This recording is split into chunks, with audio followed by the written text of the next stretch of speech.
Hey everybody, welcome back. All right, and so today we're going to continue talking about hunting and good equipment used to hunt. To hunt. And then a couple more weeks of this, and then we're going to go into some snares and other ways to acquire small game. And then after that, like right now, the desert's starting to come alive because we are into March now, and so things are starting to grow, and we'll be able to get out there and do some actual foraging, and we'll be able to get our hands dirty and eat some stuff out of the wild. So there's a lot of stuff out here that you can eat. It just grows in the ground, and there's a lot of animals out there that we may be able to acquire. So, and the last couple of weeks we've been talking about the 22, which is it's a good option. It is a good option. The rounds are small, so in a very small area, you can have a lot of rounds. However, when it comes to small game, if you think about it, I mean, I live in a pretty big city, as do a lot of people. And what's one thing that all cities have in common, like all these big cities they have in common, is pigeons, right? A small bird.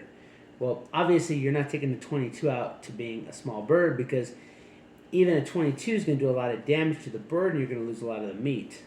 Now, granted, pigeon stew might not be your thing right now, but if you're starving and you're in a survival situation, that pigeon's going to start looking a lot like a chicken. So, if not a 22, then what are you going to use for these pigeons, right? And you got to understand, pigeons, you can get pretty close to them. They're not exactly hard birds to peg. You might even be able to use a slingshot to get one, to be perfectly honest, because you can get pretty close to a pigeon. When I was in Iraq, I actually had a wounded pigeon that just crawled into my mailroom and actually crawled up my pants and sat in my lap. So, pigeons are pigeons. They're not the smartest of birds, so you can actually get pretty close to them. And there's other small birds out there that you can get kind of close to if you need to, such like doves that are actually pretty tasty to eat. There's quails. Although with the quails, it might be a better idea if you can live catch the quails because quail eggs are pretty tasty. But at any rate, on to the video. What we're going to be talking about today is not 22, but it's a very good firearm to have when in a survival situation for food acquisition, and that's going to be an air rifle. Now, what I have here, this is a Ruger AirHawk Elite 2. And the one I had growing up was actually the best one I had growing up. It was brown wood, and you had a pump action, and you could just pump that up, and the more that you pumped it, the more air pressure that you filled into that chamber, the more powerful your pellet went. This one is just a simple break action, so it'll break down. You put the pellet in here, then you lock it in, and that's it. It actually has like an air piston in here that gets engaged. And this thing puts out some pretty good power. It is loud. It's not as loud as a regular bullet. But there's a lot of advantages to having a good air rifle in a survival situation when it comes to food acquisition. Now, granted, these are a little bit heavier than your standard rifle because the way that they're set up with that air piston in there, they're pretty bulky. So this is heavier than my AR-12. This is heavy. However, one good thing about an air rifle is that, and this is they come in like 177 or 22 caliber, and this one is a 177, which is the smaller caliber. But if you look at, we have this little tiny round tin here, which we can actually reuse when it's empty. But if you open it up, and they make different types too. They have all different types of pellets that you can use, but the pellet itself is very small. This is just a tiny little piece of lead. And so this container here, and there's still room in it, mind you, has 500 hollow point pellets. Now, one of the good things about that is that this is the possibility of 500 birds with this, 500 rabbits, squirrels. We used to get squirrels and rabbits with these too, and this takes up a lot less room than even the 22 rounds. And so, you can actually, stock up like thousands of pellets in a very small area.